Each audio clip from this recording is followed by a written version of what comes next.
This podcast is brought to you by Freewheel. Freewheel gives advertisers direct connections to streaming video inventory from the world's leading publishers. It's simple, really. They're removing middlemen, which means more working media dollars, better outcomes, and enhanced control. Discover how it pays to go direct. Visit freewheel.com/marketecture. That's freewheel.com/marketecture. This podcast is brought to you by AudioHook, the leading independent audio DSP. AudioHook has direct publisher integrations into all major podcast and streaming radio platforms, providing 40% more inventory than what could be accessed in omnichannel DSPs. What's more, AudioBook has full transcripts on more than 90% of all podcast inventory, enabling advanced contextual targeting and brand suitability. AudioHook is so confident that in addition to CPM buys, they offer the industry's only pay-for-performance option where brands can scale audio and podcasting with peace of mind knowing they are only paying for outcomes. Visit audiohook.com to learn more. That's audiohook.com.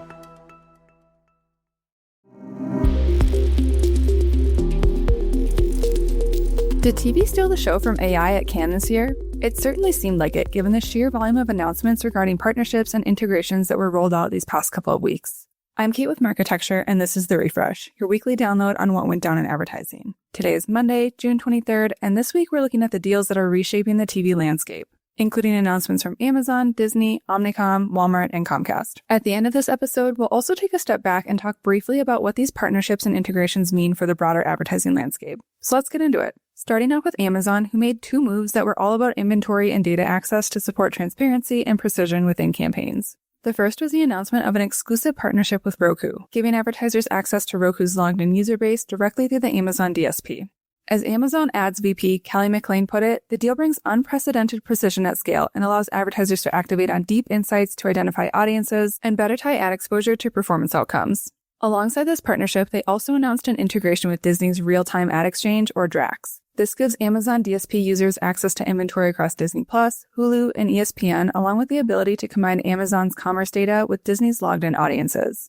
Advertisers will also be able to tap into Disney's Magic Words tool, an AI-powered targeting product that uses scene-level metadata to align ads to emotions, mood, or key moments, maximizing the higher viewer attention that happens during these moments, like a change in who's leading on the scoreboard or a game-ending touchdown. On Disney's end, they're ramping up who's cut out to participate in their Disney Live Certified DSP program, adding 12 new DSPs. Disney Live Certified DSPs have demonstrated the ability to handle the dynamic nature of live events, including real-time adjustments based on game situations like going into overtime. Not to be left out, Omnicom is also striking deals with Disney, working with them and the Trade Desk to deliver programmatic ads and live events, which will also be powered by ad products like Magic Words. On to Netflix, who just added Yahoo to its short list of DSPs that have direct inventory access. They're also rolling out a new AI-enhanced ad product focused on dynamic ad placement, using generative AI to blend ads or brands into show content.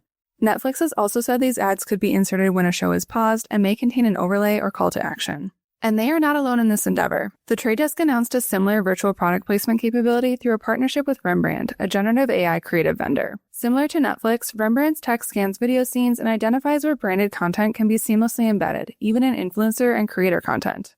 Virtual product placement or dynamic ad placement in show content has been in the works for a while now, with the most recent attempts coming around the 2022 upfronts, just before OpenAI rolled out ChatGPT.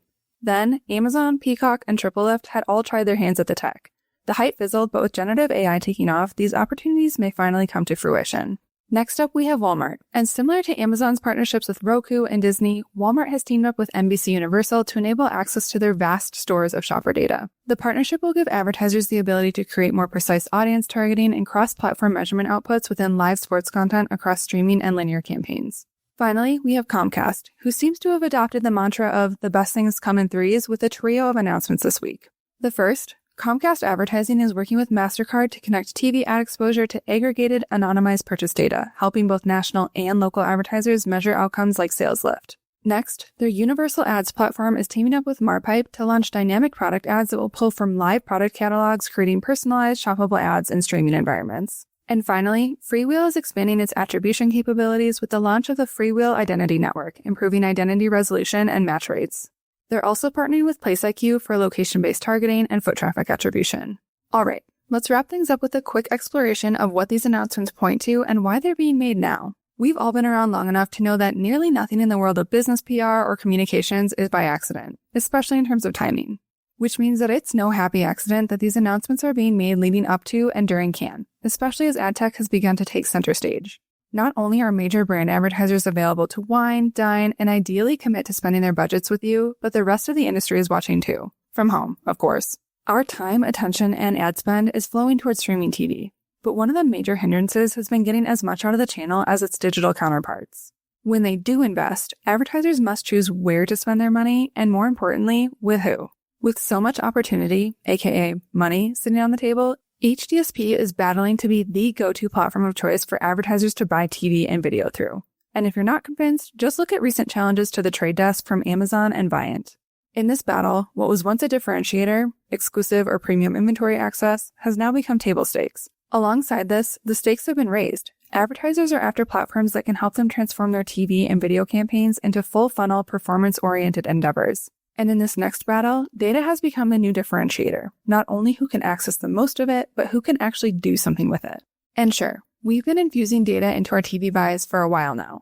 But it's the proximity or direct access to high-quality data these partnerships provide that enable the accuracy and immediacy advertisers need. A more direct line in improves advertisers' ability to segment and target audiences with precision, generate creative that responds to a moment in real time, and build a robust picture of performance. These factors will matter even more in a future where an increasing number of impressions are transacted programmatically, including those within live events. In March of 2024, Disney set a goal of having 75% of ad revenues come from programmatic sales, with its Disney Real-Time Ad Exchange, DRAX, playing a pivotal role.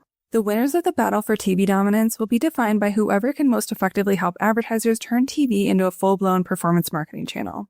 But I also think they'll be determined by whoever can use the tech that's available to them in really smart ways that don't just achieve an outcome, but create relevant, meaningful experiences for advertisers and their audiences across a variety of video environments. There's still plenty to unpack about where TV and video are headed. And no doubt, more than a few partnerships blossomed over rosé-tinted conversations or during late nights at the gutter bar that will continue to shape that future. But for now, that's all we have time for this week's The Refresh. Thanks for tuning in, and we'll catch you next week.